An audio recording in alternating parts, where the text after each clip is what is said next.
মৰমৰ ছাত্ৰ ছাত্ৰীসকল সকলোকে ভিডিঅ'টোলৈ স্বাগতম জনাইছোঁ। আজি তোমালোকৰ অনুশীলনী 13 কুৱেশ্যন নম্বৰ 6A আৰু Bৰ বৰ্তমান বয়স ক্ৰমে 15 বছৰ আৰু 25 বছৰ। এতিয়াৰ পৰা 45 বছৰৰ পিছত তেওঁলোকৰ বয়সৰ অনুপাত কি হ'ব? এই সমস্যাটো সমাধানৰ বাবে এনেধৰণে লিখি লোৱা হৈছে। 6 সমাধান সলিউশ্যন। এৰ বৰ্তমান বয়স 15 বছৰ, বিৰ বৰ্তমান বয়স 25 বছৰ। 45 বছৰৰ পিছত এৰ বয়স হ'ব, বৰ্তমান 15 আছে, 45 বছৰৰ পিছত এৰ বয়স কিমান হ'ব?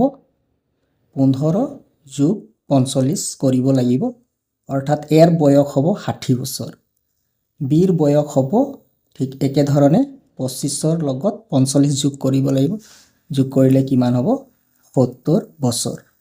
এতেকে 45 বছৰৰ পিছত এৰ বয়স অনুপাত বিৰ বয়স, এৰ হৈছে 60 আৰু বিৰ হৈছে 70।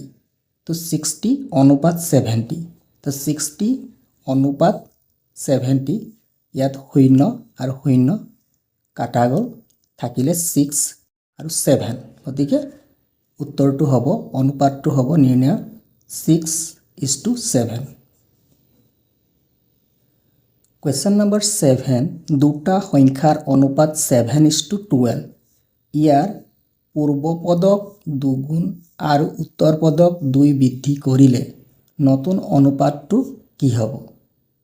দুটা সংখ্যাৰ অনুপাত দিয়া আছে, ইয়াৰ পূৰ্বপদ, ইয়াত পূৰ্বপদ কোনটো হয়? 7টো হয় পূৰ্বপদ আৰু উত্তৰপদ হৈছে 12। তো 7ৰ লগত 7ক পূৰ্বপদক 2 গুণ, 7ৰ লগত 2 পূৰণ কৰিব লাগিব আৰু উত্তৰপদক 2 বৃদ্ধি বঢ়াব লাগিব, অৰ্থাৎ 2 এটা যোগ কৰিব লাগিব 12ৰ লগত। 7ৰ সমাধানৰ বাবে এনেধৰণে লিখি লোৱা হৈছে। দিয়া আছে দুটা সংখ্যাৰ অনুপাত 7:12। পূৰ্বপদক 2 গুণ কৰিলে হ'ব, 2 পূৰণ কৰিব লাগিব, 2 গুণ কৰিবলৈ হ'লে 2 পূৰণ কৰিলে 7 2 গুণ 14। তো পূৰ্বপদটো হ'ব 14, উত্তৰপদক 2 বৃদ্ধি কৰিলে হ'ব, উত্তৰপদ কিমান আছে? 12। 2 বৃদ্ধি কৰিলে উত্তৰপদত হ'ব 14। তো নিৰ্ণয় অনুপাতটো হ'ব 14:14। গতিকে একে সংখ্যা 14ক 14এ হৰণ ডিভাইড কৰিলে 1 টাইমছ, আকৌ 14ক 14এৰে ডিভাইড কৰিলে 1 টাইমছ। গতিকে নিৰ্ণয় অনুপাতটো হ'ব 1:1। উত্তৰ পদত যিকেইটা অনুপাত দিয়া আছে, ইয়াৰ উত্তৰ পদত 100 কৰি সমতুল্য অনুপাত উলিয়াব লাগে, অৰ্থাৎ ইয়াত উত্তৰ পদ কিমান আছে? 4 আছে আৰু ইয়াত কিমান আছে? উত্তৰ পদ 20 আছে। তো উত্তৰ পদত কিমান কৰিব লাগিব? 100 কৰি সমতুল্য অনুপাত উলিয়াব লাগে। গতিকে 8 নম্বৰৰ 1ৰ আনসাৰটো চোৱা। 8 নম্বৰ 1:4। তো 1:4 আমি ভগ্নাংশত লিখিছোঁ 1/4। এতিয়া কি কৈছে যে উত্তৰ পদ কিমান আছে? উত্তৰ পদ 4 আছে। এই উত্তৰ পদক কিমান কৰিব লাগিব? 100 কৰি সমতুল অনুপাত উলিয়াব লাগিব। উত্তৰ পদটো 100 হ'ব লাগিব। তো উত্তৰ পদ 100 হ'বলৈ হ'লে 4 ইনটু কিমান কৰিলে 100 হ'ব? তো 100ক 4এৰে ডিভাইড কৰিলেও সেইটো আনসাৰ পাই যাবা। 100ক 4এৰে ডিভাইড কৰিলে 4 2 গুণ 8, 4 5 গুণ 20। গতিকে 4 ইনটু 25, 4 ইনটু 25 কৰিলে 100 হয়। গতিকে ইয়াৰ 4 ইনটু 25 দিবা, ওপৰতো লগে লগে 25 দিবা, 25 4 ইনটু 25 100, 1 ইনটু 25 25। এতেকে নিৰ্ণয় অনুপাতটো 25/100। এইটো নেক্সট কুৱেশ্যন 7:20। 7/20, উত্তৰ পদ 20 আছে, 100 কৰিব লাগে। তো 20 ইনটু কি কৰিলে 100 হ'ব? 20 ইনটু 5 কৰিলে 100 হ'ব। গতিকে ওপৰতো 5 বহুৱাব লাগিব। 100 হ'ল, 7 5 যা 35। গতিকে ইয়াত নিৰ্ণয় অনুপাতটো এতেকে নিৰ্ণয় অনুপাতটো 35/100। কুৱেশ্যন নম্বৰ 9 হাতে কামে কৰি অনুপাত নিৰ্ণয় কৰা। চিত্ৰ আঁকিব লাগিব, স্কেলেৰে কৰ্ণ টানিব লাগিব। গতিকে ইয়াত চোৱা যে এটা পঞ্চভুজৰ কৰ্ণৰ সংখ্যা আৰু বাহুৰ সংখ্যাৰ অনুপাত। কৰ্ণৰ সংখ্যা প্ৰথমতে পঞ্চভুজ এটা আঁকি ল'ব লাগিব। তাৰপিছত কৰ্ণৰ সংখ্যা কিমানডাল কৰ্ণ ওলাব, অনুপাত বাহুৰ সংখ্যা ওলাব লাগিব, কিমানডাল বাহু আছে। তো প্ৰথমতে স্কেল কাঠ পেঞ্চিল লৈ পঞ্চভুজ এটা আঁকি ল'বা। তাৰ পাছত পঞ্চভুজটোৰ কৰ্ণ কেইডাল আঁকো আহা, কৰ্ণৰ সংখ্যা এইটো বিন্দুৰ পৰা কিমানডাল টানিব পাৰি চোৱা। ইয়াৰ পৰা ইয়ালৈকে এনেকৈ এডাল টানিলে এডাল কৰ্ণ,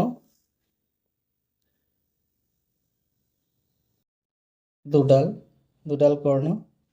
তাৰপিছত ইয়াৰ পৰা টানিবা তিনিডাল কৰ্ণ, চাৰিডাল কৰ্ণ আৰু পাঁচডাল। মুঠ কিমানডাল কৰ্ণ পালা? মুঠ 5ডাল কৰ্ণ পালা। 5 অনুপাত বাহুৰ সংখ্যা। পঞ্চভুজ এটাৰ বাহুৰ সংখ্যা 1 2 3 4 5। তো পঞ্চভুজ এটাৰ বাহুৰ সংখ্যা 5। গতিকে কৰ্ণৰ সংখ্যা অনুপাত বাহুৰ সংখ্যা কি পালা? 5:5। তো 5 এৰে ডিভাইড হয় 1 টাইমছ, 5 এৰে ডিভাইড হয় 1 টাইমছ। গতিকে ইয়াৰ অনুপাতটো হ'ব 1:1। কুৱেশ্যন, এটা সমকোণী ত্ৰিভুজৰ অতিভুজৰ সংখ্যা আৰু বাহুৰ সংখ্যাৰ অনুপাত। সমকোণী ত্ৰিভুজ, যি ত্ৰিভুজৰ এটা কোণ 90 ডিগ্ৰী, তেনে ত্ৰিভুজক সমকোণী ত্ৰিভুজ বুলি কোৱা হয়। তো এটা 90 ডিগ্ৰী কোণ হোৱাকৈ এটা ত্ৰিভুজ আঁকিবা। এইটো এটা ত্ৰিভুজ, যিটো ত্ৰিভুজৰ এই কোণটো 90 ডিগ্ৰী। গতিকে এইটো এটা সমকোণী ত্ৰিভুজ। সমকোণী ত্ৰিভুজৰ যিটো কোণ 90 ডিগ্ৰী কোণৰ বিপৰীতে থকা বাহুডালকে কি বুলি কোৱা হয়? অতিভুজ বুলি কোৱা হয়। আৰু সমকোণী ত্ৰিভুজ এটাত এডাল অতিভুজ থাকে। গতিকে অতিভুজৰ সংখ্যা কিমান পাবা? 1। অতিভুজ এটা ত্ৰিভুজত এডাল পাবা। তাৰপিছত চোৱা বাহুৰ সংখ্যা। এইটো এটা সমকোণী ত্ৰিভুজ। সমকোণী ত্ৰিভুজটো গঠন হওঁতে কেইডাল বাহু লাগিছে? বাহু কেইডাল আছে? 1 2 3। বাহু 3ডাল। গতিকে বাহুৰ সংখ্যা 1:3। এইটোৱে হৈছে ইয়াৰ আনচাৰ। কুৱেশ্যন নম্বৰ 10, তগৰৰ বৰ্তমান বয়স 10 বছৰ আৰু তগৰৰ বায়েক মালতীৰ বয়স। তগৰৰ যিমান বয়স আছে তগৰৰ বয়সৰ দুগুণ কাৰ? মালতীৰ বয়স। তেন্তে দুয়োৰে বৰ্তমান বয়সৰ অনুপাত কিমান? এইটো কৰিম। প্ৰথম আহাত দিয়া আছে তগৰৰ বৰ্তমান বয়স 10 বছৰ। প্ৰশ্নমতে মালতীৰ বৰ্তমান বয়স কিমান হ'ব? যে তগৰৰ যিমান বয়স আছে তগৰৰ বয়সৰ দুগুণ হ'ব। অৰ্থাৎ 10ক দুগুণ কৰিব লাগিব। 10ক দুগুণ কৰিলেই কাৰ বয়স হ'ব? মালতীৰ বয়স হ'ব। প্ৰশ্নমতে 2 × 2 = 20 বছৰ। মালতীৰ বয়স বৰ্তমান বয়স হ'ব 20 বছৰ। এতেকে দুয়োৰে বৰ্তমান বয়সৰ অনুপাত হ'ব তগৰৰ বৰ্তমান বয়স 10 বছৰ, মালতীৰ বৰ্তমান বয়স 20 বছৰ। তে এই অনুপাতটো তোমালোকে লঘিষ্ঠ আকাৰলৈ লৈ যাবা। কিমান আছে? 10 আৰু মালতীৰ 20। 0 0 কাটি দিলা, তলত এটা 0 কাটা গ'ল, ওপৰত এটা কাটা যোৱাৰ পিছত কিমান থাকিলে? 1/2। অৰ্থাৎ তোমালোকে লিখিবা অনুপাতটো 1:2। দুয়োৰে বৰ্তমান বয়সৰ অনুপাত হ'ব 1:2। তাৰপিছত আজিৰ পৰা 5 বছৰৰ পূৰ্বে বৰ্তমান বয়সৰ পৰা আজিৰ পৰা 5 বছৰৰ পূৰ্বে দুয়োৰে বয়সৰ অনুপাত কি আছিল? 5 বছৰৰ পূৰ্বে প্ৰথমতে বয়স কেইটা ওলাই লওঁ আহা 5 বছৰৰ আগত বা 5 বছৰৰ পূৰ্বে দুয়োৰে বয়সৰ অনুপাত আছিল বৰ্তমান বয়স কিমান আছে বৰ্তমান তগৰৰ বয়স কিমান 10 বছৰ 5 বছৰৰ পূৰ্বে অৰ্থাৎ 5 বছৰৰ আগত কিমান আছিলে তগৰৰ বয়স বৰ্তমান 10 5 বছৰৰ আগত কৈছে আগত ক'লে বিয়োগ কৰিব লাগিব বৰ্তমান 10 বছৰ আছে 5 বছৰৰ আগত বুলি ক'লে 5 এটা বিয়োগ কৰিলে যিমান পাম হেতুৱে হ'ব তগৰৰ 5 বছৰৰ আগৰ বয়স 5 বছৰ গতিকে বৰ্তমান বয়সৰ পৰা যেহেতু 5 বছৰৰ আগৰ বয়স সুধিছে গতিকে 5 এটা বিয়োগ কৰিব 10 - 5 হ'ব ঠিক একে ধৰণে মালতীৰ বৰ্তমান বয়স কিমান আছে 20 বছৰ তো 5 বছৰৰ আগত মালতীৰ বয়স কিমান আছিলে তো 20 বিয়োগ 5 বছৰ আছিলে তগৰৰ 5 বছৰৰ আগত 10 - 5 5 বিয়োগ কৰিব লাগিব ঠিক একে ধৰণে মালতীৰ ক্ষেত্ৰতো 20 - 5 কৰিব লাগিব তো 10 - 5 কৰিলে কিমান পাব 5 20 - 5 কৰিলে কিমান পাব 15 তেও দুইটা সংখ্যাই 5ৰে হৰণ যায় 5ৰে ডিভাইড কৰিলে হৰণ কৰিলে এবাৰ 5ৰে ডিভাইড কৰিলে 3 বাৰ গতিকে 5 বছৰৰ আগত দুয়োৰে বয়সৰ অনুপাত আছিল 1:3 চোৱা এতিয়াৰ পৰা 5 বছৰৰ পিছত সেই অনুপাত কি হ'ব তো 5 বছৰৰ পিছত ক'লে বয়স বাঢ়িব এতিয়া 10 বছৰ আছে 5 বছৰৰ পিছত বয়স কিমান হ'ব বুলি ক'লে 10 + 5 অৰ্থাৎ 15 বছৰ হ'ব বাঢ়িব গতিকে বাঢ়িলে কি কৰিব লাগিব যোগ কৰিব লাগিব বৰ্তমান 5 বছৰৰ পিছত বুলি কোৱা কাৰণে কি কৰা হৈছে 5 যোগ কৰা হৈছে 5 বছৰৰ পিছত 5 যোগ 20 যোগ 5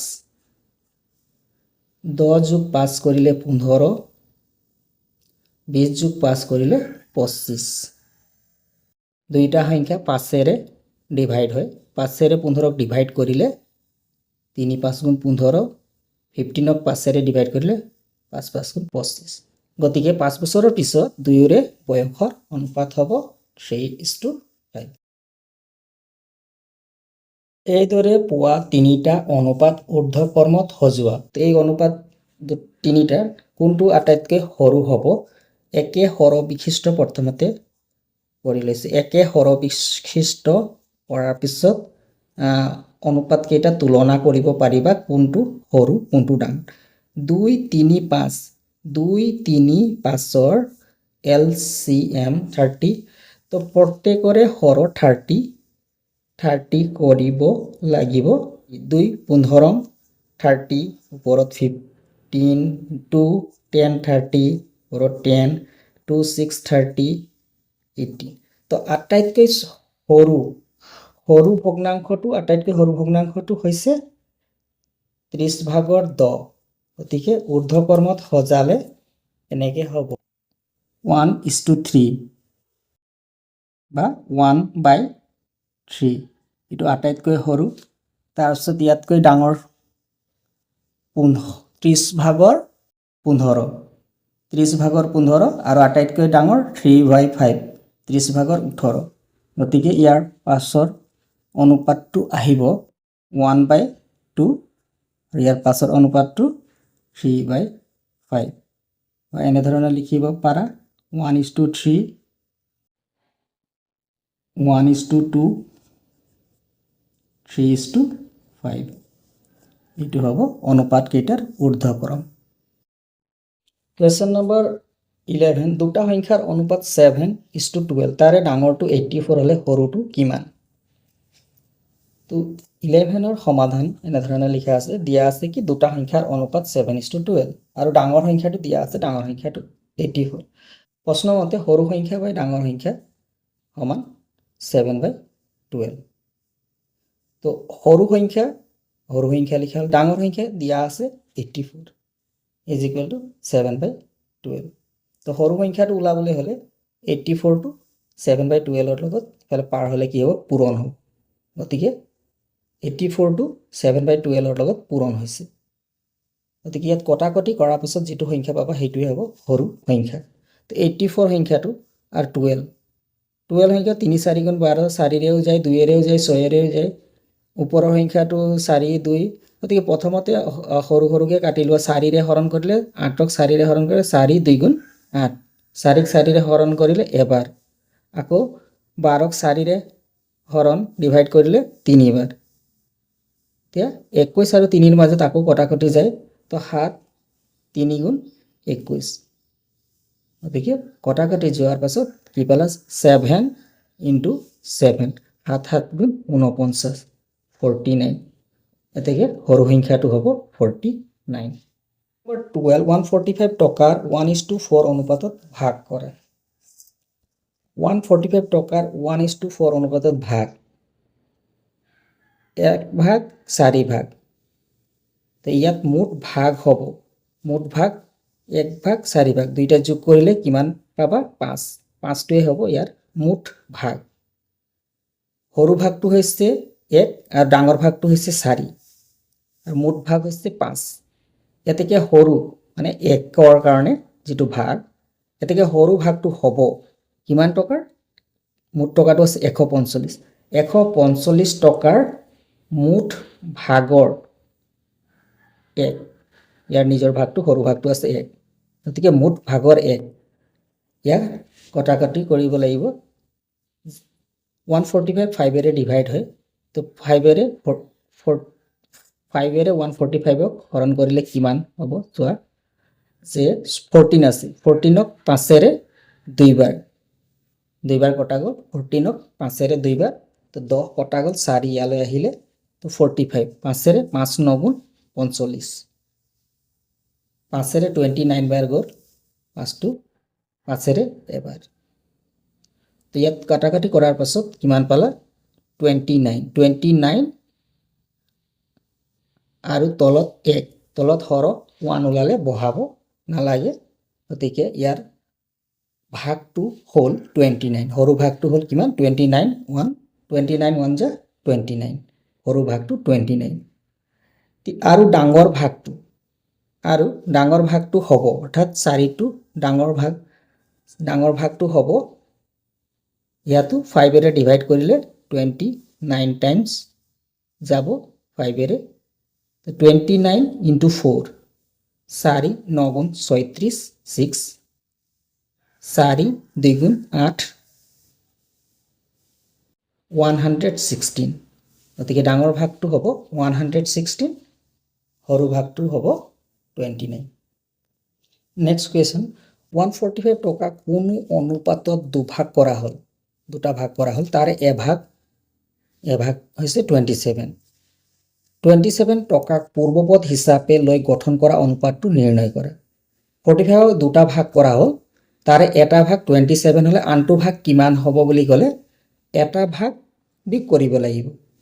মুঠ যেটো টকা আছে সেইটো টকাৰ পৰা এটা ভাগ বিয়োগ কৰিলে কি পাবা, আনটো ভাগ পাবা। আৰু 27ক কি ধৰি ল'ব কৈছে পূৰ্বপদ। গতিকে ইয়াৰ সমাধান এনেধৰণে কৰা হৈছে। 145 টকা কোনো অনুপাতত দুভাগ কৰা হ'ল, তাৰ এটা ভাগ 27, এতেকে আনটো ভাগ ওলাবলৈ হ'লে মুঠ টকাৰ পৰা মাইনাছ কৰিব লাগিব।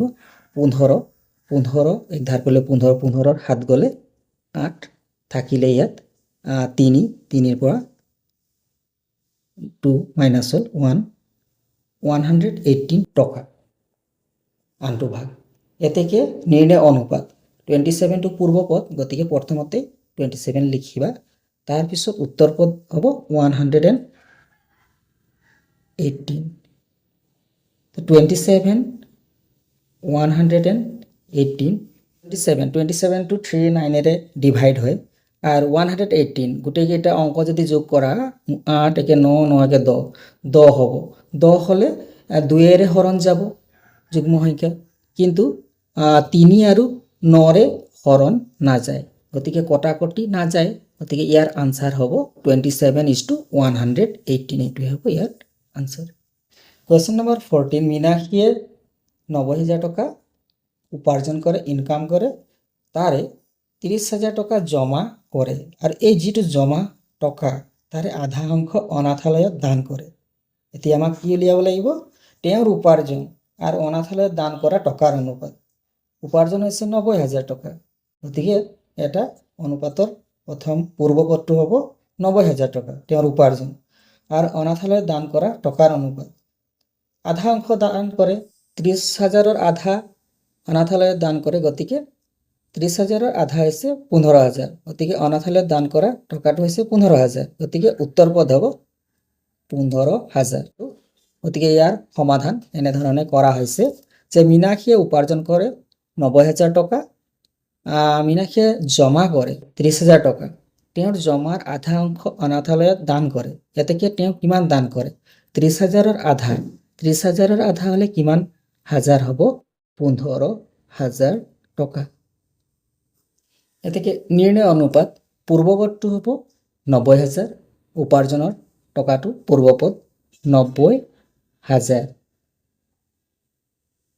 আৰু উত্তৰ পদটো হ'ব তেওঁ দান কৰে অনাথালয়ত যিটো জমা কৰে তাৰ আধা অৰ্থাৎ 15,000, উত্তৰ পদটো হ'ব 15,000। 15,000 টো হ'ব উত্তৰ পদ। এতিয়া 90,000 আৰু 15,000ৰ মাজত কটাকটি কৰিলে কিমান থাকিব চোৱা। শূন্য ওপৰত এটা, তলত এটা, ওপৰত এটা, তলত এটা, ওপৰত এটা, তলত এটা, আৰু 90ক 5ৰে ডিভাইড কৰিলে এবাৰ, 9ক 5ৰে ডিভাইড কৰিলে এবাৰ, 4 ইয়ালৈ আহিলে 40ক 5ৰে 8 বাৰ, 15ক 5ৰে ডিভাইড কৰিলে 3 বাৰ। আকৌ এই দুটাৰ মাজত কটাকটি যায়। 18ক 3ৰে ডিভাইড কৰিলে 6 বাৰ, 3ক 3ৰে ডিভাইড কৰিলে এবাৰ। গতিকে 90,000ৰ পৰা কি পালো? 6 আৰু 15 কাটাকাটি কৰাৰ পাছত 90,000ত আমি কি পালো? 6 আৰু 15,000ৰ পৰা 1। এইটোৱে হৈছে ইয়াৰ আনসাৰ।